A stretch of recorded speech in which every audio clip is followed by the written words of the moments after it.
ಇವತ್ತೊಂದು ನೀವು ಮೀಸಲಾತಿ ಚೇಂಜ್ ಆಗೈತೆ ಅಂತ ಒಂದು ಜಿಲ್ಲಾಧಿಕಾರಿಗಳಿಗೆ ನೀವು ಒಂದು ಮನವಿ ಕೊಡಕ್ಕೆ ಬಂದಿದೆ ಸರ್. ಗ್ರಾಮ ಪಂಚಾಯತ್ ಎಲೆಕ್ಷನ್ ಸರ್ ಬಂದು ಗ್ರಾಮ ಪಂಚಾಯತ್ ತಾಲೂಕು ಪಂಚಾಯತ್ ಜಿಲ್ಲಾ ಪಂಚಾಯತ್ ಹೌದು ಆದಂತ ಸಮಸ್ಯೆ ಆದ್ರೆ ಏನು ಸರ್?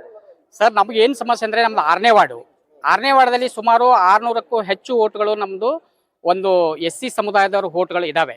ಆದರೆ ಏನಂತಂದರೆ ನಮಗೆ ನಮ್ಮ ವಾರ್ಡದಲ್ಲಿ ಮೂರು ಏನಂದ್ರೆ ಕೆಟಗರಿಗಳು ಇದ್ದಾವೆ. ಅಂದರೆ ಮೂರದಲ್ಲಿ ಯಾವುದಾದ್ರೂ ಒಂದು SCಯನ್ನು ಕೊಡಲೇಬೇಕು. ನಮ್ಮದು ಒಂದೇನಪ್ಪ ಅಂತಂದರೆ 1ನೇ ವಾರ್ಡದಲ್ಲಿ ನಮ್ಮದು SCಯನ್ನು ಅಲ್ಲಿ ಹಾಕಿದ್ದಾರೆ. ಅಲ್ಲಿ ನಮ್ಮದು ಒಂದು ಮತದಾರ ಯಾರೂ ಇಲ್ಲ, ಅಲ್ಲಿ ನಮ್ಮದು ಆಗೋದಿಲ್ಲ. ಅದಕ್ಕೋಸ್ಕರ ಇನ್ನೊಂದು ಏನಂತಂದರೆ ಮಹಿಳೆಯಾದರೂ ಕೊಡಬೇಕಾಗಿತ್ತು. ಮಹಿಳೆ ಏನಂತಂದರೆ 4ನೇ ವಾರ್ಡದಲ್ಲಿ ಕೊಟ್ಟಿದ್ದಾರೆ, ಅಲ್ಲಿನೂ ಕೂಡ ನಮ್ಮದು ಒಂದು ಓಟ್ ಇಲ್ಲ.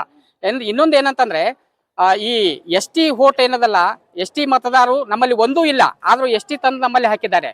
ಬಟ್ ನಮ್ಮಲ್ಲಿ 6ನೇ ವಾರ್ಡ್ಗೆ ಯಾವುದು ಹಾಕಿದ್ದಾರೆ ಅಂತಂದರೆ ಒಂದು ಬ ವರ್ಗ ಹಾಕಿದ್ದಾರೆ, ಇನ್ನೊಂದೇನಂದ್ರೆ ಅ ವರ್ಗ ಮಹಿಳೆ ಹಾಕಿದ್ದಾರೆ, ಇನ್ನೊಂದೇನು ಜನರಲ್ ಹಾಕಿದ್ದಾರೆ. ಬಟ್ ನಾವು ಜನರಲ್ ಫೈಟ್ ಮಾಡಬೇಕಾಗತ್ತೆ.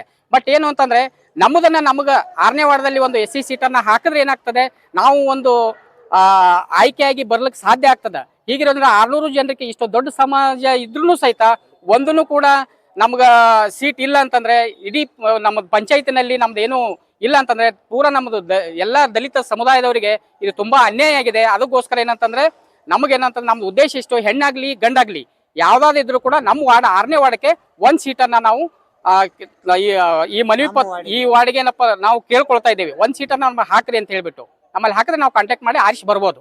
ಹಾಗಾದ್ರೆ ಬಾಬಾ ಸಾಹೇಬರು ಕೊಟ್ಟಂತ ಒಂದು ಮೀಸಲಾತಿಯನ್ನು ಧಿಕ್ಕರಿಸ್ತಾ ಇದ್ದಾರೆ ರಾಜಕಾರಣಿಗಳು. ಹೌದು, ಮೀಸಲಾತಿ ಧಿಕ್ಕರಿಸದಂಗೆ ಇದು. ಯಾಕಂತಂದ್ರೆ ಈಗ ಇವರು ನಮ್ಮ SC ಸಮುದಾಯದವರು ಕೂಡ ಮೇಲೆ ಬರಲಿ ಅನ್ನೋ ಉದ್ದೇಶದಿಂದ ಯಾವ್ದಾದ್ರು ಪಂಚಾಯತಿನಲ್ಲಿ ನಮ್ಮ ಕೆಟಗರಿ ಇದ್ರೂ ಕೂಡ ಅದಕ್ಕೆ ಅವಕಾಶನೇ ಕೊಡ್ತಾ ಇಲ್ಲಲ್ಲ ಅವರು. ಈ ನಮ್ಮಲ್ಲಿ ನಮಗೆ ಕೊಟ್ರೆ ನಾವು ಆರಾಮ ಆರಿಸಿ ಬಂದಿದ್ದೀವಿ, ಇಷ್ಟು ಸಲನೂ ಕೂಡ ಬಂದಿದ್ದೀವಿ, ಇಲ್ಲ ಅಂತಲ್ಲ. ಬಟ್ ಈ ಮತದಾರ ಇಲ್ಲದಲ್ಲಿ ನಮ್ಮಲ್ಲಿ ಓಟ್ ಹಾಕಿದ್ರೆ ನಾವು ಹೆಂಗೆ ನಾವು ಆಯ್ಕೆಯಲ್ಲಿ ಬರ್ಲಿಕ್ಕೆ ಸಾಧ್ಯ? ಹಳ್ಳಿ ಲೆವೆಲ್ನಲ್ಲಿ ಬಂದ್ರೆ ಕಾರ್ಯಕ್ರಮ ಇರ್ತದೆ ದಲಿತರ ಪರ. ಹೌದು ಹೌದು. ನೀವು ಜನರಲ್ ನಲ್ಲಿ ಹೋಗಿ ಫೈಟ್ ಮಾಡಿದ್ರೆ ನಿಮ್ಗೆ ಓಟ್ ಹಾಕ್ತಾರ ಜನ ನಮ್ಗೆ ಓಟ್ ಹಾಕಲ್ಲ. ಯಾಕಂದ್ರೆ ತಮಗೆ ಅವ್ರು ಏನಂತಂದ್ರೆ ಈಗ ಅವರು ಇರೋಂತನಲ್ಲ, ಎಲ್ಲಾ ಜನರು ನಮ್ಮ ಮೇಲೆ ಅಷ್ಟೊಂದು ಕರುಣೆ ಇರಲ್ಲ. ಇರ್ತಾರೆ, ಇಲ್ಲ ಅಂತಲ್ಲ, ಅಲ್ಲಿನೂ ಕೆಲವೊಬ್ರು ಇರ್ತಾರೆ. ಬಟ್ ಏನಂತಂದ್ರೆ ನಾವು ಅಲ್ಲಿ ನಿಂತು ಬಿಟ್ಟು ತಮಗೆ ಬೇಕಾದವ್ರನ್ನ ಯಾರೋ ಒಬ್ರು ಡಮ್ಮಿ ಜನರನ್ನ ಒಂದು ಮಹಿಳೆಯರಾಗಲಿ ಅವ್ರನ್ನ ಹಾಕ್ಬಿಟ್ಟು ಅವ್ರು ಆರಿಸಿ ತರ್ತಾರೆ, ಇಲ್ಲ ಅಂತಲ್ಲ.